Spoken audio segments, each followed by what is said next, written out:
We understand that it is one 9-year-old girl who was killed and 2 women. There are a number of injuries, at least 14, many of whom have required hospital treatment. It clearly landed in a residential area. You can see some of the damage behind, with actual homes being hit by debris, we understand. According to the mayor of Kyiv, Vitaly Klitschko, he says this was the debris of a missile strike which was intercepted by the Ukrainian air defense system. You can see it appears very much a residential area, so apart from the homes, you've got playgrounds, where some of the debris has fallen, and right over in this corner you've got a children's clinic.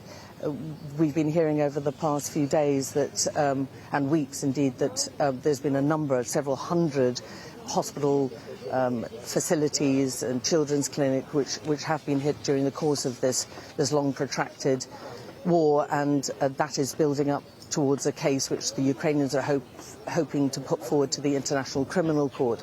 But the last few days, the best part of a week, Kyiv has woken up to sirens and attempted missile strikes, mostly being emptied, 90% of them being intercepted by their air defense systems. And it was like that this morning again. At 3 o'clock in the morning, residents woken up terrified, being killed and injured, and that has been the ongoing situation over the past few days as more and more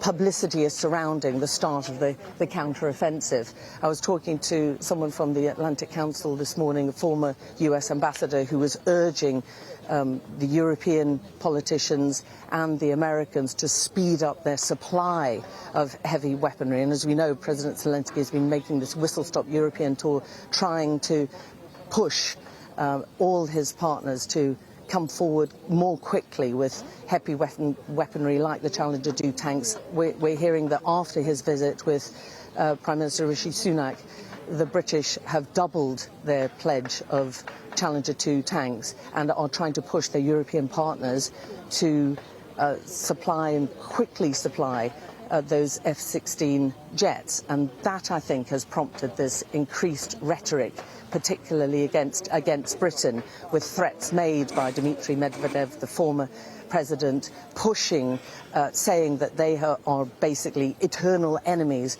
of Russia, and suggesting that British officials could be legitimate military targets. And that will enrage most of the European politicians, particularly the British, I imagine.